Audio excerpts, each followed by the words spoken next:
Hello students, welcome to our next lecture. In previous lecture we had picked that what is push down automata, what is stack, what are tuples, how to push and pop.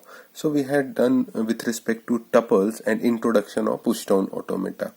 Now today we will pick that how to design push down automata for any given specific language. For designing, what we mean? We mean that what will be the rules through which any language can be processed, or any string in given language can be identified, that whether that string will get accepted or rejected for that specific language. So let's start with one specific problem, and we will pick that what are necessary steps which we require.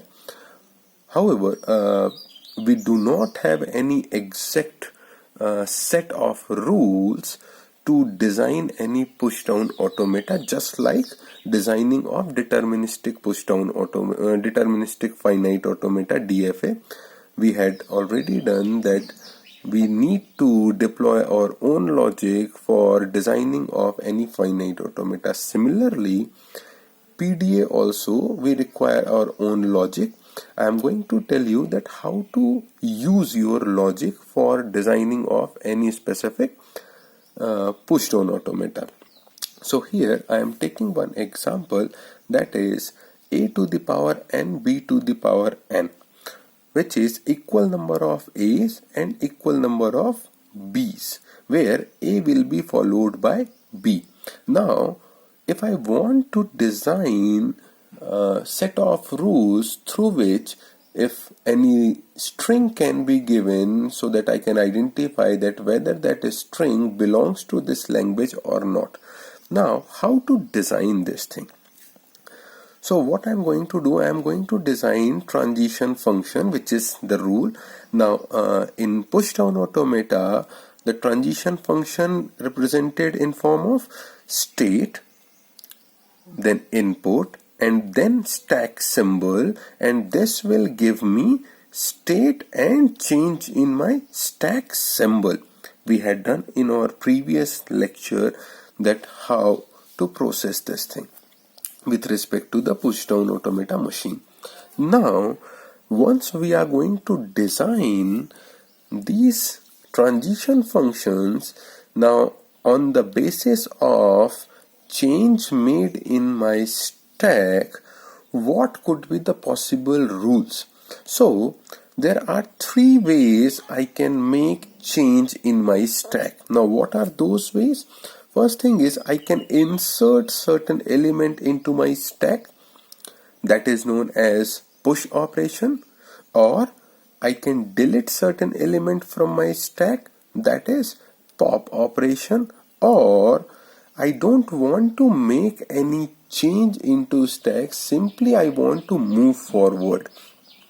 This is quite crucial one, and we will use this thing right now. Might be possible that you will not be able to understand that why we require no change, but for the time being, let's pick that there are three things: push, pop, and no change.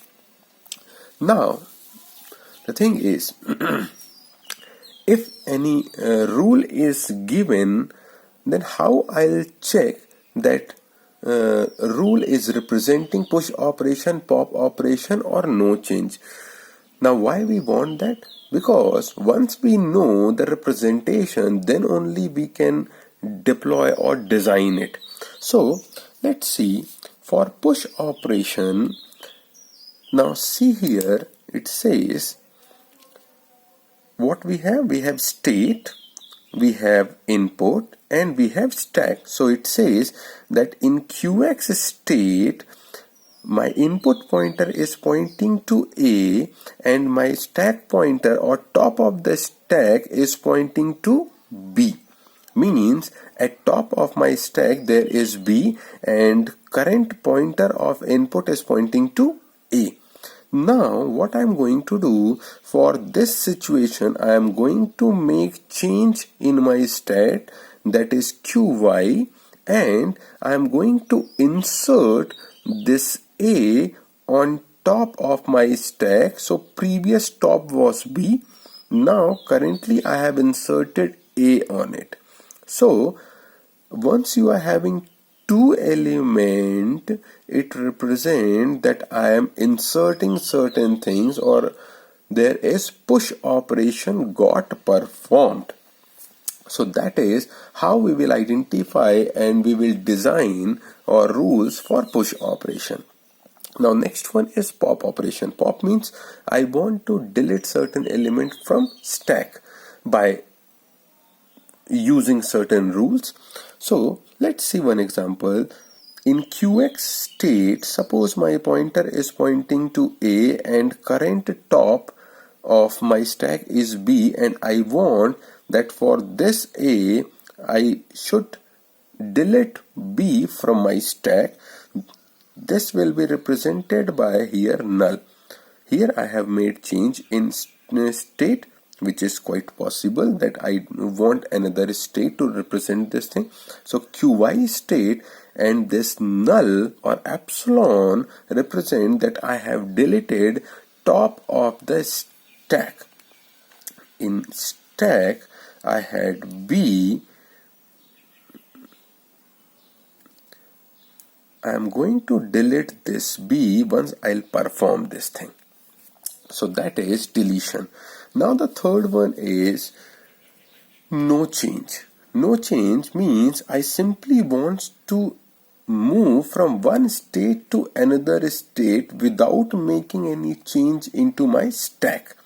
So if there is only single value is given, then it is representing that I am not going to make any change in my stack. So how to read this? In QX state, if input pointer is pointing to A and top of the stack is B, I only want to make change into my state and I don't want to make any change into my stack. So previous top remain the same one. Now I hope you got all three things, that is push, pop and no change, and how to write functions for it. So that is fundamental of PDA designing, that three operations we required for solving any kind of system or designing rules for any kind of language. Those are push, pop and no change.